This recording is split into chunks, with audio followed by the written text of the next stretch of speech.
Halo, bismillahirrahmanirrahim. Assalamualaikum warahmatullahi wabarakatuh. Selamat datang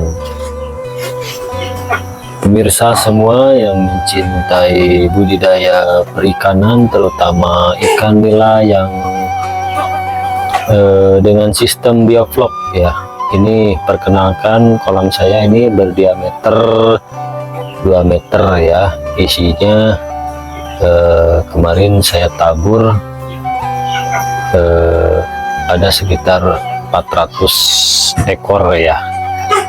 Cuman kemarin waktu tabur itu memang ada sedikit masalah. Kemarin juga kehujanan ya, jadi adanya mengalami kematian beberapa ekor ya, tapi tidak terlalu banyak.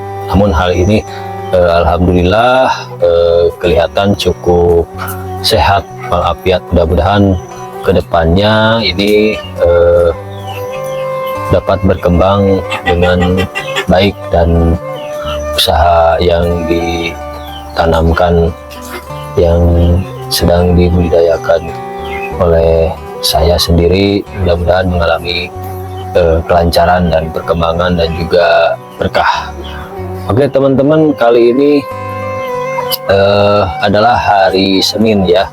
Jadi mungkin sekarang kita judulnya adalah jangankan manusia, ikan pun ternyata disunatkan untuk berpuasa. Nah sekarang kalau di saya ini puasanya adalah hari Senin, dan kebetulan ini adalah hari Senin. Jadi setiap hari Senin, jadi seminggu sekali, ikan-ikan yang di saya yang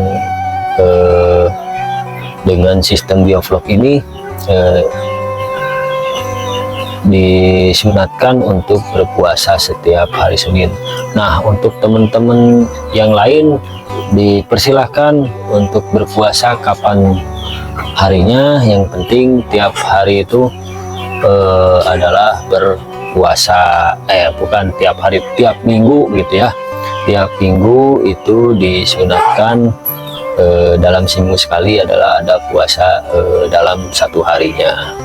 Nah ada pendapat lain juga sama, itu juga bagus ya. Pada cuaca tertentu, misalnya pada musim hujan gitu ya. Nah pada musim hujan ketika kita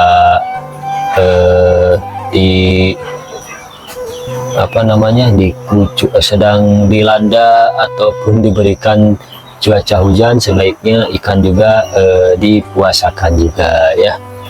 Karena apa? Karena mungkin kalau diberikan air hujan, ibaratnya kalau menurut saya pribadi ada air baru, kemudian air barunya itu kandungannya belum sama dengan kandungan yang ada di kolam yang lama ya, atau yang sudah ada gitu ya.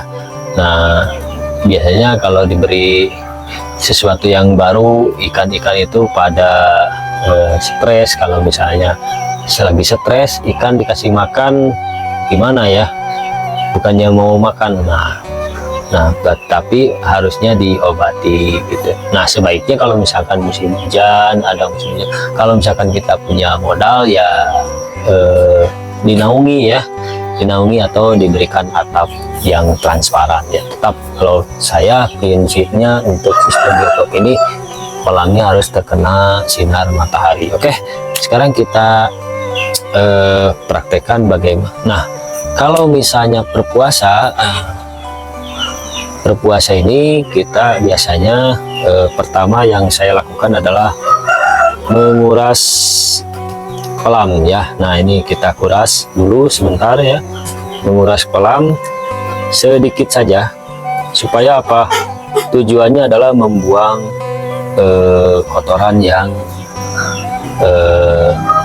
menumpuk, yang tidak terurai ya, yang tidak terurai oleh bakteri pengurai, yakni probiotik yang sudah dimasukkan ke kolam itu. Nah sekarang kita coba praktekkan bagaimana kalau sistem saya ini tinggal dicabut saja, yang ini tinggal dicabut ya. sudah dicabut. Jadi itu tidak dipatenkan ya, yang ini ya. Kita coba dicabut. Bismillahirrahmanirrahim. Nah,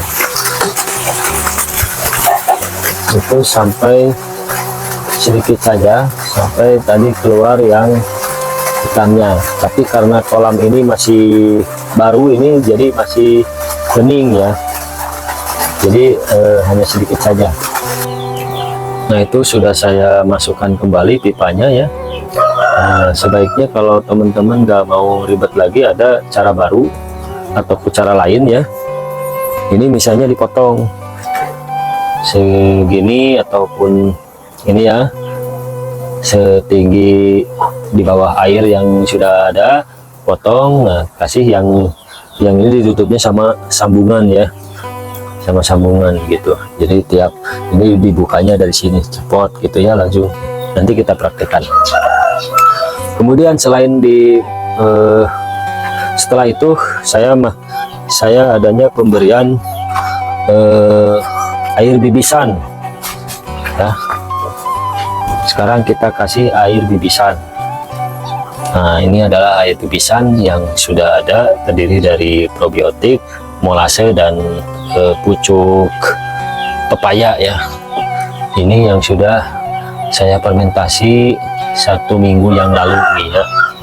Saya kasih air bibisannya ini adalah 100 ml per 1 meter kubik ya. Oke, sekarang saya tuangkan dulu. Berarti ini dalam kolam ini ada 2,5 meter kubik, jadi saya tuangkan sebanyak 250 ml ya. Nah, ini teman-teman ya, sudah saya takar sebanyak 250 ml. Sekarang kita masukkan ke dalam kolam. Saya masukkan pada yang adanya aerator ya, sedikit-sedikit yang ada aerator, biar langsung nanti tercampur sendiri ya oleh aerator ini.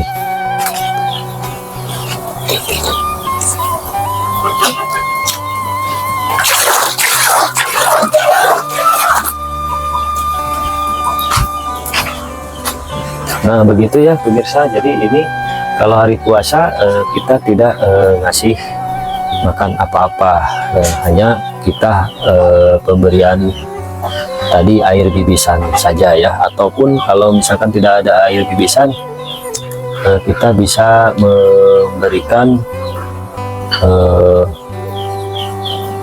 probiotik dari EM4 misalnya langsung ya, nggak masalah ya. Itu ditambah molase bisa juga gitu ya, langsung, tidak harus difermentasi dahulu gitu ya. Oke, mungkin oh ya, tujuan daripada puasa itu kalau dari saya itu supaya apa? Pertama adalah supaya ikan-ikan itu sehat ya.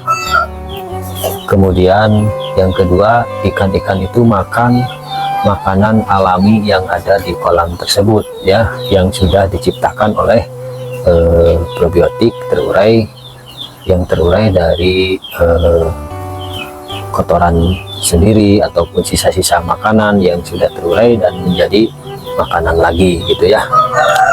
Jadi ikan-ikan pada makan sendiri. Oke, demikian yang saya bisa sampaikan.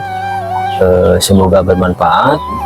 Akhirul kalam, assalamualaikum warahmatullahi wabarakatuh.